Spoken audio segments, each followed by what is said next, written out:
So we're here to talk through the Star Battle puzzle by Murat Can Tonta. There are some simple things at the start, but I guess I'll start with some less obvious things at the start. I guess one kind of rule, which we'll see in other puzzles this week, is when you have a region that fills a full column, you can cancel out other cells, and like other puzzles in this week, we actually have a division of the grid where there are 1, 2, 3, 4, 5 regions, which I'm touching with my fingers right now, that block off fully the bottom 5 rows. No cells in those regions go to the other rows, and so recognizing there'll be 10 stars in those 5 regions, there can't be any stars in the cells I'm shading off now. So these are some things you can put into the grid to get started and help out in general. Most people probably start in spots like the middle of the 9, where there are 2 obvious placements in a 1x3 region, and the middle of the 0, where there are either or options, but in a 2x3, the top, in this case the topmost 2 cells and the bottommost 2 cells, have to connect stars. Those connect to another of the small regions in the upper left.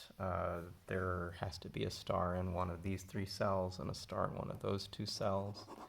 And when you actually have marked both of these situations, you'll see that the second row has its 2 stars accounted for, and the last one, therefore, in this upper leftmost region is in the upper leftmost cell. We can mark these off, and I'll just shade around. Every time I place a star node like this, it's kind of visually trying to eliminate the cells above and below it. A few things to do from here. There are 2 interesting things in the grid. Maybe a lot of people first spot something with these 2 rows. They each have 4 cells left that will need to get 2 stars total. This column already has some stuff in it, but the very first thing to note about these is there are some cells, like this cell, which will eliminate all of these 3. This cell, which will eliminate all of these 3. This cell, which will eliminate these 2 and leave just this spot for 2 stars, not possible. And this spot, which will eliminate these 2 cells and not that. That are effectively going to block the ability to fill in this space. The next thing which we'll be able to do a little later in the puzzle is recognize where we have to fill at least a star in one of these spots and a star in these spots, but we're going to need to understand more about this region first. And so that's where the focus you really need to have at this moment in the puzzle is on the right side of the grid, and there's something very interesting about the rightmost 2 columns. Recognizing the stars go in a 2x2 area at most, only 1 star per 2x2 area. You can see that the rightmost columns have 1 2x2, a second 2x2, a third 2x2, and a fourth 2x2. They exactly fill in that space with what's remaining, given that we've already shaded off some of the options. So the deduction, which I'm putting in notes right now, are that these are where the 4 stars generally go. One of them is exactly in the top row in the 11th or 12th column, sorry, the 10th or 11th column. And that means that other cells in that row aren't possible. One is in the bottom of this 10th most column, and that fills in this space. We now have 3 stars accounted for in the next 2 columns over, and 1 more space for another star. You'll recognize that the last star in this column is going to be in one of these 3 cells. A clue that's in one of 3 cells eliminates the middle cells in the adjoining spaces, so this star moves to the right, completes this column, so we get to where this is the start of that. Filling in the star here eliminates a lot of white space, and we now get to where we have sure placements for this other star in the 0. We're going to still move to the right, from right to left based on columns. We now have a column in the middle that has 1, 2, 3 potential places for stars, but there's something interesting going on here. You can actually renotate the puzzle like this. If the star in this 7th column is in the top cell, it's going to force a star here, but it's going to eliminate this spot, which puts 1 down here as well. And if the star is in the bottom cell, it eliminates this, so it forces a star up top and puts another down here in one of these cells. So anyway, the takeaway is 1 star in the middle column must be in the bottom, and the other star is in one of these 2. So you could even denote this if you cared. to say there's exactly one, but it's in either of those spaces. So this is a cycle which uses this or this, and it doesn't use both. So that was a lot of work to get, but it actually sets us up for the next steps, or important steps in the puzzle.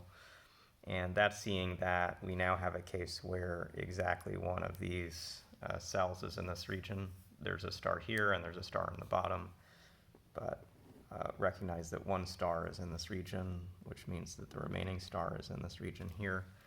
And now we get back to how do we get 4 total stars in the space. If one is here, we need to place 3 more. There can be at most 1 star in these cells because of the one in the column, and there can be 1 here and 1 here. And so you can split out this space like so, and one can result from doing that is you clear a lot of this space. One result of marking these cells is you clear this and this.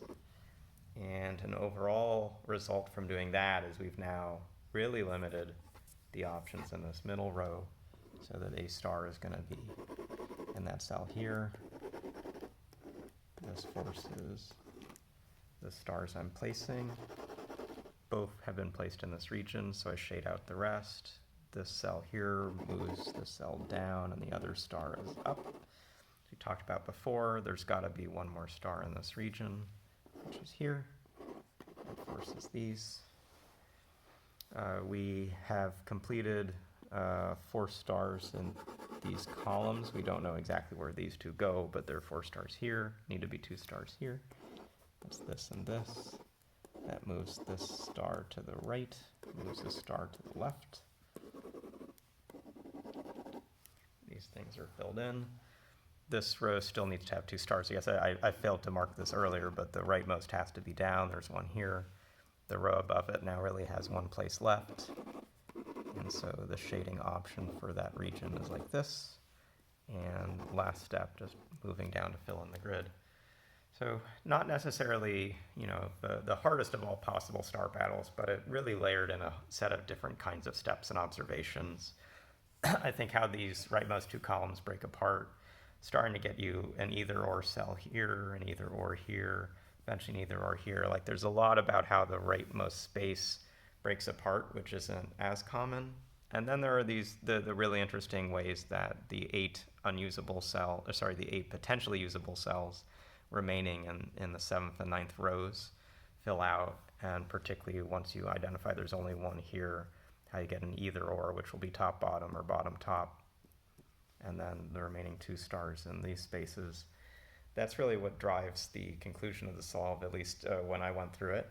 So hope you learned a little bit about things to watch out for in star battle puzzles and some advanced techniques, some good notation as well. We'll see you again soon.